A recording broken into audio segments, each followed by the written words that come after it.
ॐ अज्ञानतिमिरन्धस्य ज्ञानाञ्जनशलाकया चक्षुरुन्मिलितं येन तस्मै श्रीगुरवे नमः। नमो विष्णुपदाय कृष्णपृष्ठाय भूतले श्रीमते भक्तिवेदांत स्वामी इति नामिने। नमस्ते सारस्वते देवगौरवाणी प्रचारिणे निर्विशेष शून्यवादी पाश्चात्य देश तारिणे। जय श्री कृष्ण चैतन्य प्रभो नित्यानंद श्री अद्वैत गदाधर शिवासादि गौर भक्त वृंद। हरे कृष्णा कृष्ण कृष्ण हरे हरे, हरे राम राम राम हरे हरे। भगवद गीता अध्याय नंबर 2 श्लोक नंबर 13।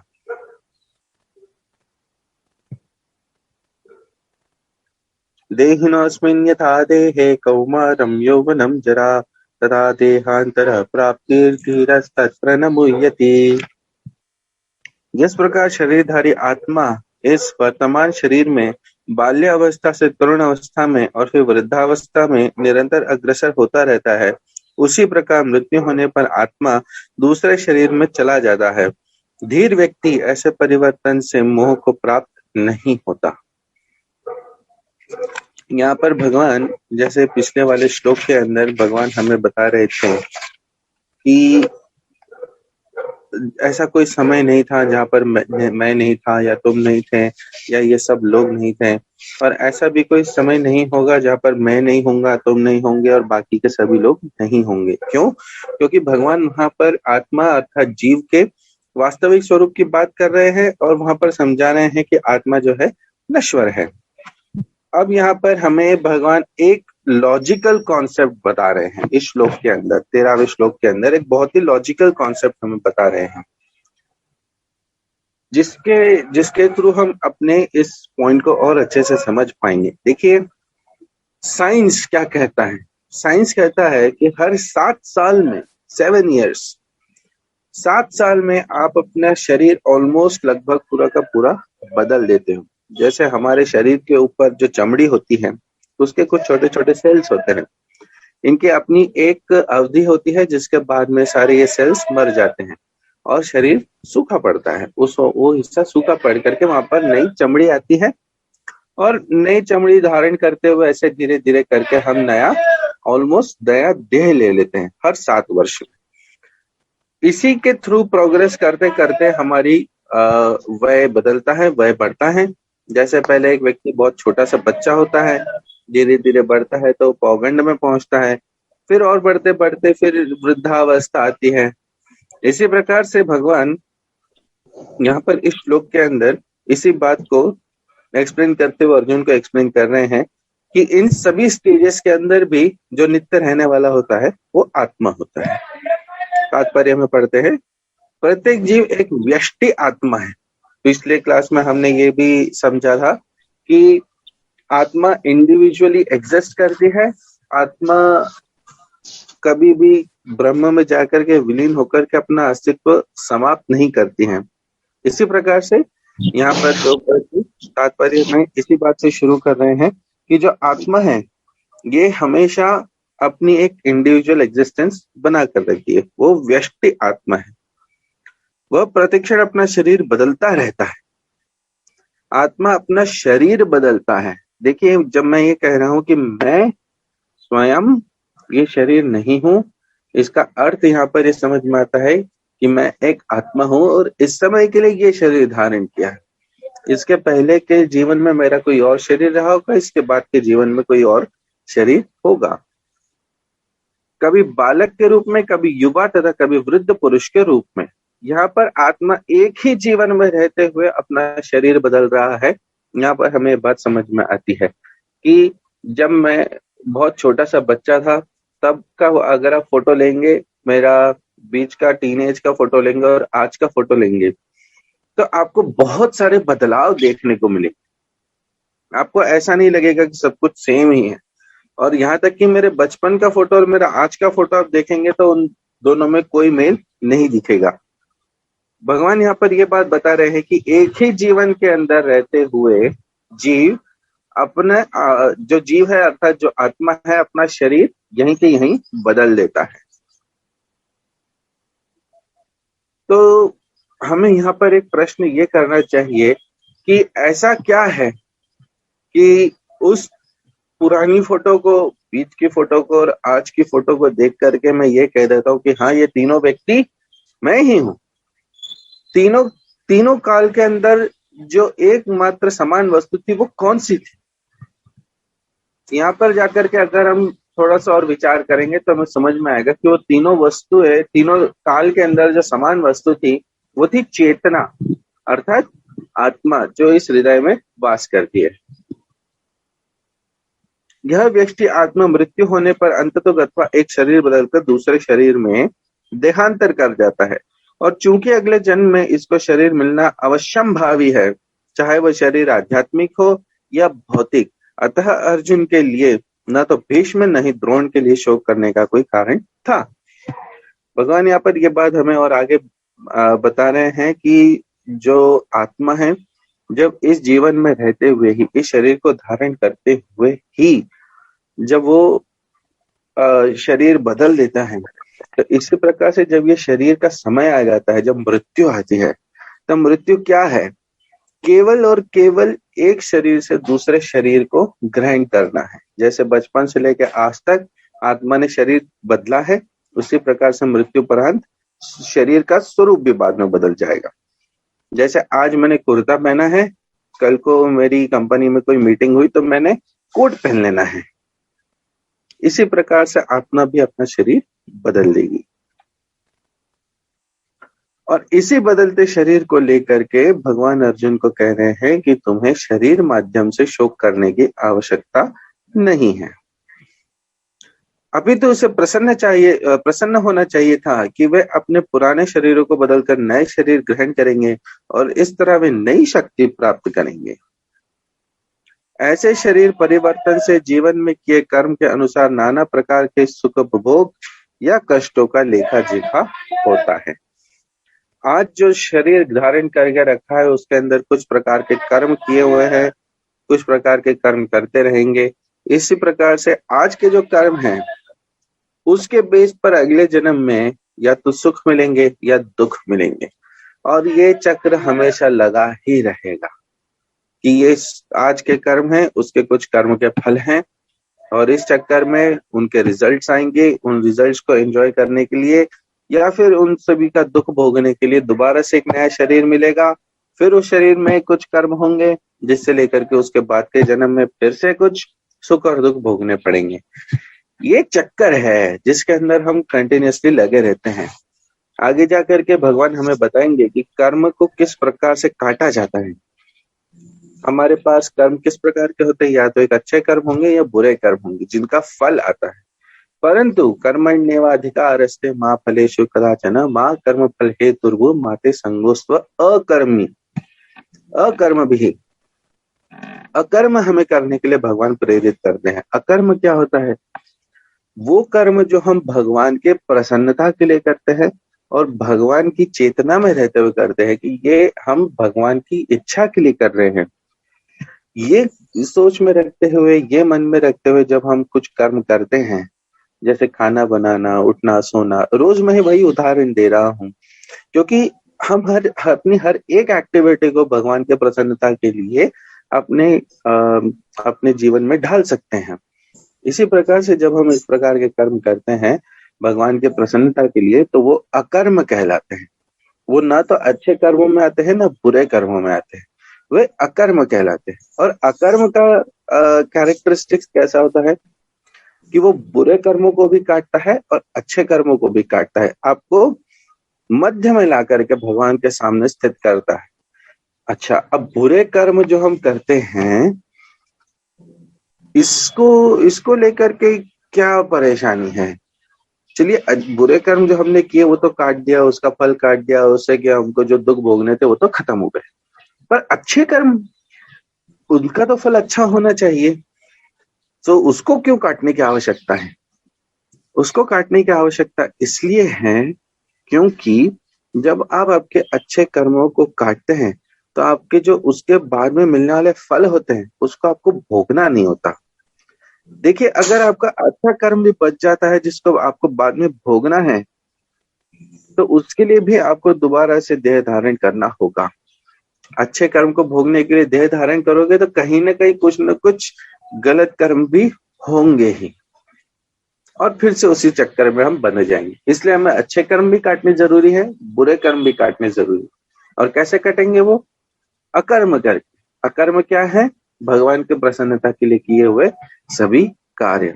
भगवान की प्रसन्नता के लिए हम जो कार्य कर रहे हैं वो हम कैसे समझे कि इसमें भगवान की प्रसन्नता है, इसे बताने के लिए हमें आवश्यकता होती है गुरु की। इसे समझने के लिए आवश्यकता होती है किसी गाइड की। जैसे खाना है, तो खाना हम भगवान को अर्पण करके खाएं, नैवेद्य दिखा के खाएं, उससे कि हमारे अकर्म जनरेट होते हैं और हमारे पुराने कर्म जो अच्छे हो या बुरे हो वो कटते हैं। इससे भगवान की प्रसन्नता होती है। कि जो जैसे मान लीजिए आपके घर पे एक छोटा सा बालक है, बहुत छोटा सा बालक है, आपने उसके लिए चॉकलेट्स ला के दी या कुछ मिठाइयां ला के दी, मान लीजिए गुलाब जामुन ला के दिए हैं ढेर सारे, आपने बच्चे के हाथ में डब्बा थमा दिया है। उस उस डब्बे में से बच्चे ने एक गुलाब जामुन निकाल करके आपको ही दोबारा से ऑफर कर दिया कि आप भी खाइए। देखिए, आपको उसकी जरूरत है नहीं और आपने लाया उसी के लिए ही है, बच्चे के लिए। पर अगर वो बच्चा आपको एक पीस उसमें से ऑफर करता है तो आपको बहुत आनंद आता है कि इसने मुझे कुछ प्रेम से ऑफर किया। इसी प्रकार से भगवान ने हमें समस्त प्रकृति दी है। इसके अंदर हमें भगवान ने अनेक अनेक प्रकार के फल, फूल, सब्जियां और खाने प्रकार की कई ऐसी सतोगुणी वस्तुएं हमारे लिए रखी हैं। भगवान को इन सब की आवश्यकता नहीं है। भगवान को जरूरत नहीं है कि वो इसे खाएं पिए और तभी उनके शरीर में शक्ति बनी रहेगी। नहीं, ऐसा भगवान को बिल्कुल भी रिक्वायर्ड नहीं होता है। परंतु जब हम इन चीजों को बनाते हैं और इससे फिर भगवान को ऑफर करते हैं तो भगवान को प्रसन्नता आती है कि ये जो जीव है ये मेरे निकट आने का प्रयत्न कर रहा है। और जब भगवान को ऐसा फीलिंग आता है तो भगवान हमारे साथ उतना रेसिप्रोकेशन करते हैं।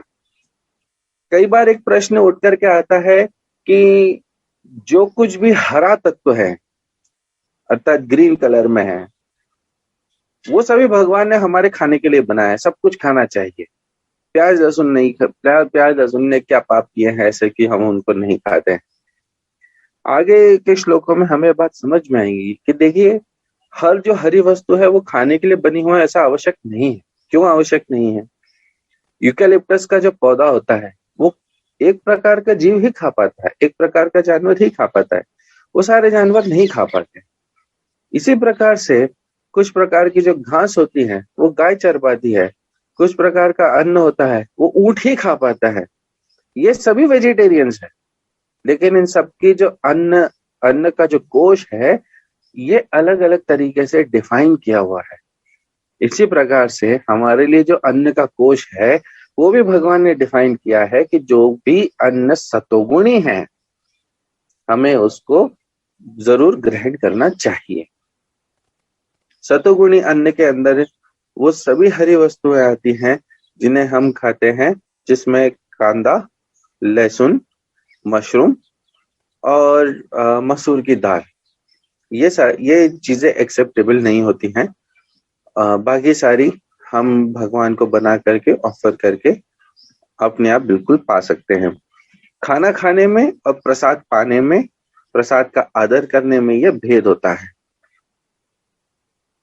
चूंकि भीष्म व द्रोण साधु पुरुष थे इसलिए आगे जन्म में उन्हें आध्यात्मिक शरीर प्राप्त होंगे, नहीं तो कम से कम उन्हें स्वर्ग में भोग करने के अनुरूप शरीर तो प्राप्त होंगे ही।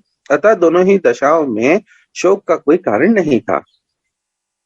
जिस मनुष्य को व्यष्टि आत्मा, परमात्मा तथा भौतिक और आध्यात्मिक प्रकृति का पूर्ण ज्ञान होता है वह धीर कहलाता है। ऐसा मनुष्य कभी भी शरीर परिवर्तन द्वारा ठगा नहीं जाता। धीर व्यक्ति कौन है? धीर व्यक्ति वो होता है जो विचलित ना हो। हमें धीर व्यक्ति बनने के लिए भगवान यहाँ प्रेरणा दे रहे हैं कि अगर आपको आगे का जो श्लोक है उसके अंदर हमें बात और क्लियर होगी कि अगर आपको सुख आते हैं तो आप विचलित होते हैं, या दुख आते हैं तो विचलित होते हैं, ऐसे केस में आप संयम नहीं रख पा रहे। संयम रखने के लिए हमें धीर बनना होगा, और धीर कैसे बनेंगे? जब हम जानेंगे कि हम वास्तविकता में कौन है, हम ये शरीर नहीं आत्मा है। क्यों ऐसा? आत्मा को जानने से ही व्यक्ति धीर क्यों बन सकता है? आत्मा को जानने से ही व्यक्ति धीर इसलिए बन सकता है क्योंकि आत्मा नित्य है, और जो नित्य है उसको सुख और दुख से क्या फर्क पड़ना है। जब हम ये बात समझ जाएंगे तब हमें इस शरीर के ऊपर भी जो सुख और दुख आ रहे हैं हम उनसे विचलित नहीं होंगे। देखिए, जैसे उदाहरणतः जिन सारे परेशानियों से एक नॉर्मल व्यक्ति गुजरता है, उन सभी परेशानियों से भक्त भी गुजरता है, परंतु भक्त के पास में अप्रोच करने का तरीका अलग होता है। भगवान की इच्छाओं को जान करके भक्त अपनी सारी एक्टिविटीज बनाते हैं, और अगर उनके ऊपर कोई परेशानी आती है या बहुत ज्यादा सुख भी आ जाता है तो वो विचलित नहीं हो जाते हैं। जैसे कुछ लोगों को मैं जानता हूँ जिनकी पहले परिस्थिति जो थी थोड़ी सी परेशानी की थी, बाद में उनको भयंकर धन लाभ हुआ।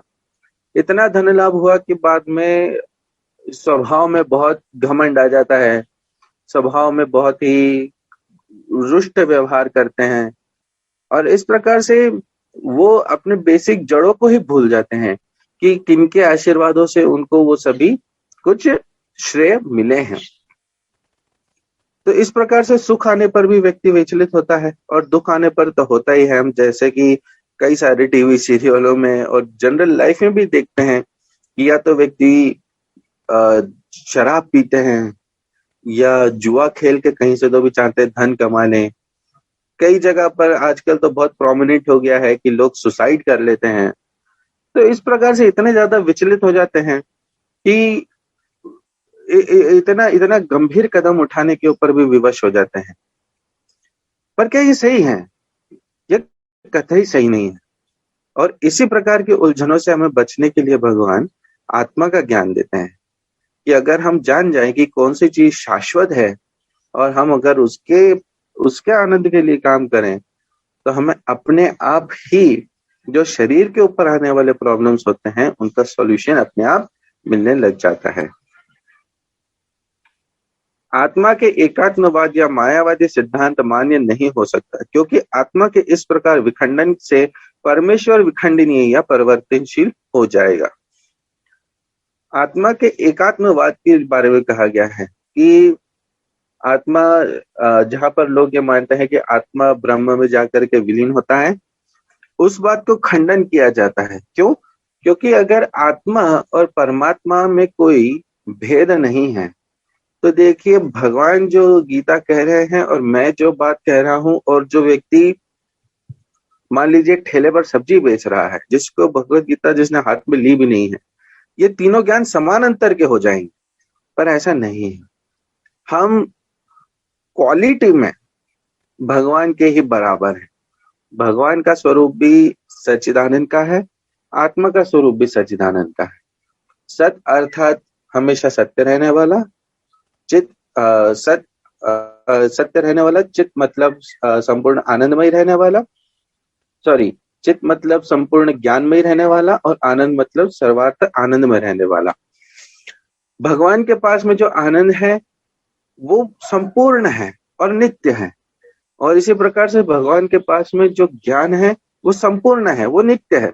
भगवान को पहले का भी पता है, आज का भी पता है, आगे आने वाले कल का भी पता है।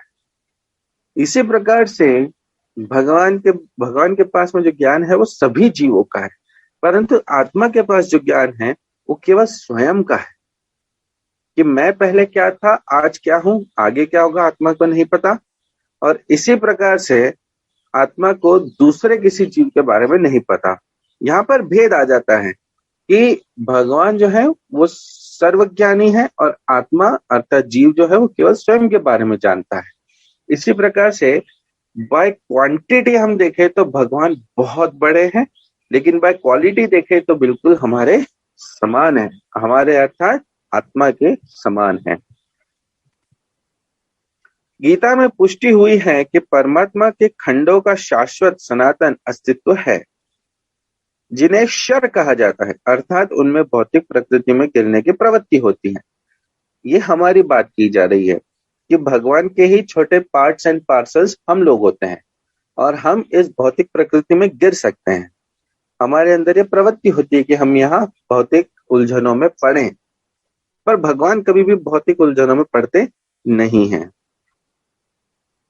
ये भिन्न अंश खंड नित्य भिन्न रहते हैं, यहाँ तक कि मुक्ति के बाद भी व्यष्टि आत्मा जैसा का तैसा भिन्न अंश बना रहता है। मुक्ति के बाद में भी आत्मा अपना इंडिविजुअल एग्जिस्टेंस रखता है, किंतु एक बार मुक्त होने पर वह श्री भगवान के साथ सच्चिदानंद रूप में रहता है। भगवान में विलीन नहीं होता है, भगवान के साथ में रहता है, सच्चिदानंद स्वरूप में रहता है। किंतु एक बार मुक्त होने पर वह श्री भगवान के साथ सच्चिदानंद रूप में रहता है। परमात्मा पर प्रतिबिंबवाद का सिद्धांत विवृत किया गया है। जो प्रत्येक शरीर में विद्यमान रहता है वह व्यष्टि जीव से भिन्न होता है। कुछ लोग ये जो मानते हैं कि भगवान का खंड करने के बाद में, छोटे छोटे टुकड़े करने के बाद में हमारा जो देह है, जो जीव है, आत्मा है, वो क्रिएट किया गया। तो जब उन्हें काटा गया इस प्रकार से, जब उनका खंडन हुआ तो उनका स्वयं का जो अस्तित्व है वो खत्म हो गया, वो शून्य हो गया, वो ब्रह्म हो गया, वो एक लाइट बन गया। यहाँ पर हमें एक बात समझने में आती है कि देखिए, जिस प्रकार से जब मनुष्य अपने अपने संतानों को जन्म देने का प्रयत्न करते हैं, जन्म देने के लिए प्रयत्नशील होते हैं, तब जो पुरुष होता है, जो माता होती है, वो अपना ही एक खंड बनाती हैं, अपना ही एक अंश बनाते हैं और उन दोनों के अंश से एक संतान की उत्पत्ति होती है। इस अंश जो उनके अंदर से अलग हो गया है, इससे उनकी ख्याति और उनके अस्तित्व में कोई भेद नहीं आता है। माता और पिता एज इट इज बने रहते हैं और उन्हीं का खंड एक संतान बन करके बाहर आता है। उस संतान के जन्म लेने से माता पिता में कोई भी कमी नहीं आती है। इसी प्रकार से जब भगवान हमें इन सब स्वरूपों में जन्म देते हैं, हमें क्रिएट करते हैं, तब भगवान के अंदर भी कोई प्रकार की कमी नहीं आती है। और आगे हमें समझ में आता है, यदि अर्जुन कृष्ण के समान स्तर पर हो और कृष्ण अर्जुन से श्रेष्ठतर ना हो, तो उनमें उपदेशक तथा उपदिष्ट का संबंध अर्थहीन होगा। अगर भगवान और अर्जुन दोनों ही समान स्तर पे होंगे तो फिर क्या फर्क पड़ता है अगर कृष्ण ज्ञान दे रहे हैं या अर्जुन कुछ कह रहा है? ऐसा नहीं है। यहाँ पर हमें बात समझ में आती है कि चूंकि भगवान एक हायर स्टैंडर्ड पर, एक हायर स्तर पर है, इसीलिए वहां से जो वो बात कह रहे हैं उसका एक इम्पोर्टेंस अलग है और भगवान और अर्जुन के बीच में जो बात का स्तर है उसमें भेद है।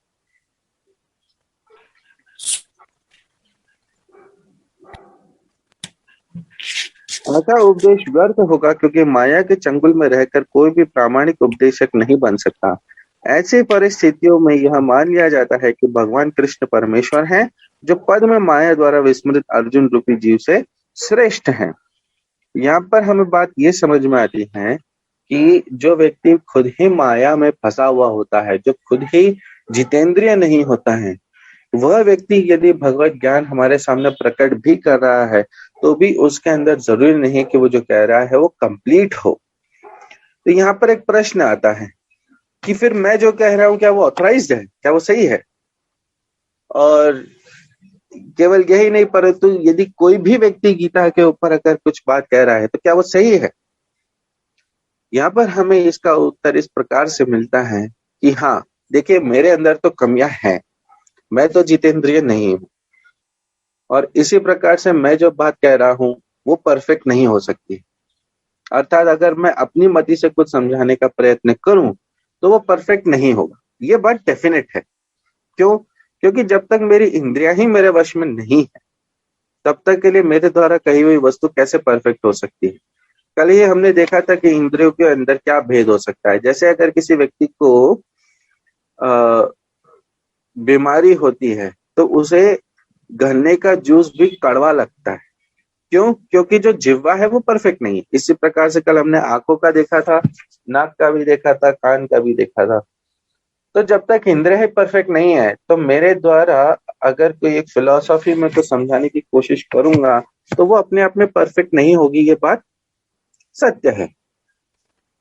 परंतु जब भगवान कोई बात कहते हैं तो वो परफेक्ट कहते हैं। और इसी प्रकार से भगवान की जो गुरु शिष्य परंपरा में आता है, जैसे कि हमने इसमें भी पहले के पृष्ठ पे देखा था कि कैसे ब्रह्मा जी, आप गुरु परंपरा आगे पढ़ सकते हैं, पहले चैप्टर के पहले ही बताई गई है कि श्री कृष्ण ने जो ज्ञान ब्रह्मा जी को दिया, ब्रह्मा जी से नारद, नारद से व्यासदेव, व्यासदेव से मध्वाचार्य, और ऐसे चलते चलते पूरी गुरु शिष्य परंपरा हमारे पास में अवेलेबल है, जहाँ पर आखिरी में जाकर के ऐसी भक्तिवेदांत स्वामी प्रभुपाद लिखा हुआ है। सो प्रभुपाद जी उसी गुरु शिष्य परंपरा में आते हैं जो भगवान से चल रही है, और जब वह अपना तात्पर्य बताते हैं तब वह अपने पूर्व आचार्यों को रेफर करते हुए हमारे सामने सब कुछ शास्त्र प्रकट करते हैं। और मैं केवल इसी शास्त्र को पढ़ के और हमारे गुरुजनों को सुन के और अन्य भक्तों को सुन करके मैं ये शास्त्र समझाने का प्रयत्न करता हूँ। अर्थात जो शब्दावली है वो मेरी नहीं है। इसीलिए जो हम बता रहे हैं, जो मैं कहने का प्रयत्न कर रहा हूँ, जो समझाने का प्रयत्न कर रहा हूँ, वो अपने आप में परफेक्ट है। मैं परफेक्ट नहीं हूँ, परंतु जो मैं कह रहा हूँ चूंकि वो मेरी शब्दावली नहीं परंतु पूर्व आचार्यों की है, प्रभुपाद जी की है, गुरुजनों की है, इसलिए वो शब्दावली परफेक्ट है। यहाँ पर इस श्लोक के अंदर उपदेश और उपदेशक का भेद प्रभुपाद जी ने हमें बता करके समझाया है कि भगवान का जो पोजीशन है वो हायर है और अर्जुन का जो पोजीशन है वो लोअर है। इसी प्रकार से अगर हम किसी से अगर कोई ज्ञान सीखना चाहते हैं, समझना चाहते हैं, उसके लिए हमें आवश्यक है कि हम एक निचले स्तर की पोजीशन स्वीकार करें। उसके बाद ही हमें जो सामने वाला व्यक्ति ज्ञान देने का प्रयत्न कर रहा है वो ज्ञान हमें ग्रहण करते आएगा। तब तक हमें वो बात न तो ग्रहण करते आएगी, ऊपर से हम केवल विवादास्पद होकर के रह जाते हैं। तर्क करना बहुत अच्छी बात है और तर्क करते हुए प्रश्न करना भी बहुत अच्छी बात है। हमें अंधे तरीके से न तो फॉलो करना चाहिए न रिजेक्ट करना चाहिए, और प्रश्न करके हमें बातों को स्वीकार करते हुए आगे फॉलो करते रहना चाहिए, जैसा कि अर्जुन भगवद गीता में कर रहे हैं। श्लोक नंबर 14।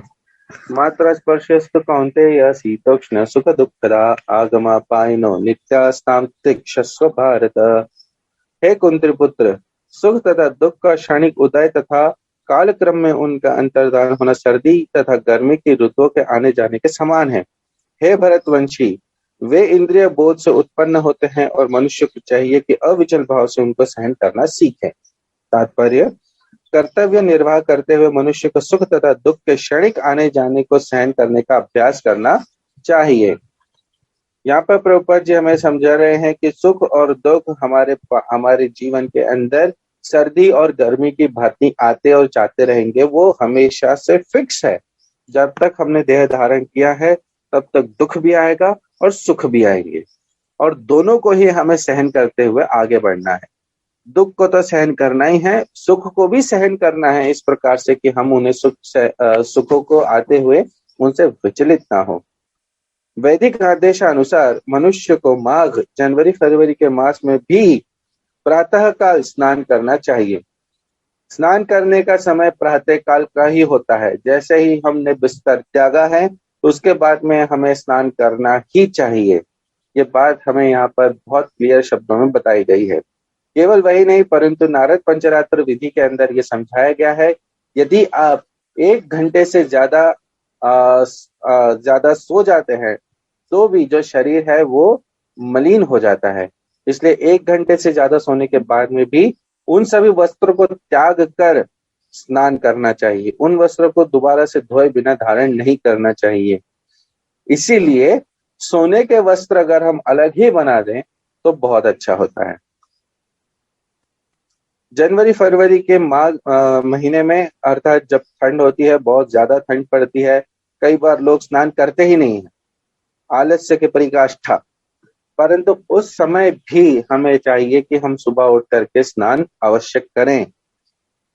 उस समय अत्यधिक ठंड पड़ती है, किंतु जो धार्मिक नियमों का पालन करने वाला है वह स्नान करने में तनिक भी झिझकता नहीं। इसी प्रकार एक गृहिणी भीषण से भीषण गर्मी की ऋतु में, मई जून के महीनों में भोजन पकाने में हिचकती नहीं।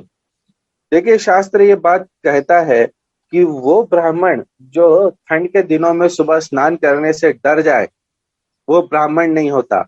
जो क्षत्रिय युद्ध के मैदान में पीठ दिखाए, वो क्षत्रिय नहीं होता। और वो गृहिणी जो गर्मी के मौसम में खाना बनाने से कतराए, वो एक अच्छी गृहिणी नहीं हो सकती। जलवायु संबंधी असुविधाएं होते हुए भी मनुष्य को अपना कर्तव्य निभाना होता है। इसी प्रकार युद्ध करना क्षत्रिय का धर्म है। अतः उसे अपने किसी मित्र या परिजन से भी युद्ध करना पड़े तो उसे अपने धर्म से विचलित नहीं होना चाहिए। मनुष्य को ज्ञान प्राप्त करने के लिए धर्म के विधि विधान पालन करने होते हैं, क्योंकि ज्ञान तथा भक्ति से ही मनुष्य अपने आप को माया के बंधन से छुड़ा सकता है। देखिए, ज्ञान के बिना व्यक्ति अपने आप को माया के बंधन से छुड़ा नहीं सकता है। प्रभुपाद जी यहाँ पर हमें ये दूसरे शब्दों में बता रहे हैं। ज्ञान प्राप्त करने के लिए हमें चाहिए कि हम भगवत गीता पढ़ें। शुरू के अध्यायों में हमने समझा कि भगवत गीता पढ़ने के लिए हमें किसी भक्त की शरण ग्रहण करनी चाहिए, भक्त से सुनना चाहिए। और जब हमें वो ज्ञान बोध होता है तो हम अपने आप इन सुख दुखों से ऊपर उठते हैं और भक्ति करते हुए हम माया के बंधनों को काटते हैं। यहाँ पर प्रश्न आता है कि ब्राह्मण को सुबह नहाने के लिए इस प्रकार का एग्जाम्पल क्यों दिया गया, उदाहरण क्यों दिया गया है। यहाँ पर हमें एक्चुअली इसका आंसर ये है कि वैदिक काल से लेकर के हम देखते हैं कि जो ब्राह्मण लोग हैं वह अपने घर पे स्नान नहीं करते थे पानी उबाल के, वे पास के नदियों में जाकर के स्नान करते थे, तालाबों में स्नान करते थे। इसी प्रकार से जो श्रेष्ठ ब्राह्मण होते हैं, जैसे प्रभुपाद जी स्वयं, कुंभ मेला जब लगता था तो कुंभ मेले में भी प्रभुपाद जी सुबह 3 साढ़े 3 बजे उठ करके वहां पर आने वाला जो पानी है भयंकर ठंडा होता था, उससे स्नान करते थे। और उसी प्रकार से प्रभुपाद जी के जो शिष्य हैं उन्होंने भी सुबह उठ करके ठंडे पानी से स्नान करना स्वीकृत किया। ठंडे पानी से स्नान करने में अपने आप में शरीर के ऊपर कई सारे बेनिफिट्स आते हैं। इसलिए आवश्यकता है कि हम बहुत उखलता पानी से स्नान ना करें। अगर हम ठंडे पानी से स्नान करते हैं तो हमारी तबीयत ज्यादा स्वस्थ रहती है। ये बात एक्सपीरियंस से भी कई लोगों ने अपने आप को जाना है। इसलिए ऑफ कोर्स हमारे शरीर के ऊपर हम एकदम से ठंडा पानी नहीं ले पाते हैं, तो उसमें गर्म मिक्स कीजिए, परंतु उसमें गर्माहट कम हो, ये बात का अवश्य ध्यान रखें। कंपैरेटिवली थोड़ा ठंडा ही हो पानी। अर्जुन को जिन दो नामों से संबोधित किया गया है वे भी महत्वपूर्ण है। कौन्तेय कहकर संबोधित करने से यह प्रकट होता है कि वह अपनी माता की ओर से संबंधित है, और भारत कहने से उसके पिता की ओर से संबंध प्रकट होता है। दोनों ओर से उसको महान विरासत प्राप्त है, एक क्षत्रियता की विरासत। महान विरासत प्राप्त होने के फलस्वरूप कर्तव्य निर्वाह का उत्तरदायित्व आ पड़ता है। अतः अर्जुन युद्ध से विमुख नहीं हो सकता। अर्जुन इस समय एक बड़े दुख में है कि मैं युद्ध करूं या ना करूं। और यहाँ पर भगवान उसे बता रहे हैं कि अर्जुन, सुख और दुख तो आते जाते रहेंगे, जिस प्रकार से सर्दी और गर्मी आते जाते रहते हैं, हर वर्ष आते हैं। तो क्या हम सर्दी और गर्मी आने की वजह से कभी ये डिसाइड करते हैं कि मुझे ऑफिस नहीं जाना है? नहीं। सर्दी हो, गर्मी हो, कुछ भी हो, हमें हमारे कर्तव्यों में उसी प्रकार से लगे रहना चाहिए जैसे कि हम हमारे आनंद के समय में लगे रहते हैं। इससे फर्क नहीं पड़ता है कि मौसम क्या है। जिस प्रकार से मौसम हमें कोई फर्क नहीं पड़ता है मौसम से, उसी प्रकार से हमें सुख और दुख से भी स्वयं को मध्य में रखना चाहिए। हम सुख और दुख से खुद को मध्य में कैसे रख पाएंगे? इसके लिए हमने अभी जस्ट डिस्कशन किया कि जब हम अपने आप को आत्मा स्वरूप में जानेंगे तो हम अपने आप से सुख और दुख से हमें फर्क पड़ना बंद हो जाएगा। विचलित नहीं होना चाहिए और हमें स्थिर में रह करके, मध्य में रह करके किसी धीर व्यक्ति के समान अपने कर्तव्यों में डटे रहना चाहिए। यहाँ पर इस श्लोक से हमें ये बात समझ में आती है।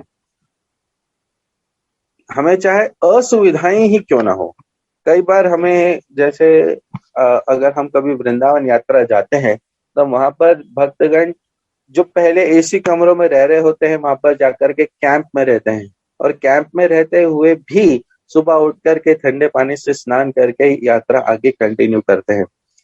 सो सुविधा हो, असुविधा हो, सुख हो, दुख हो, आनंद हो, शोक हो, किसी भी प्रकार से व्यक्ति को विचलित नहीं होना चाहिए, उनमें बह जाना नहीं चाहिए, और मध्य में रह करके, स्थिर में रह करके ये समझना चाहिए कि आज अगर एक प्रकार का दुख आया है तो कल इसी प्रकार से एक सुख आएगा।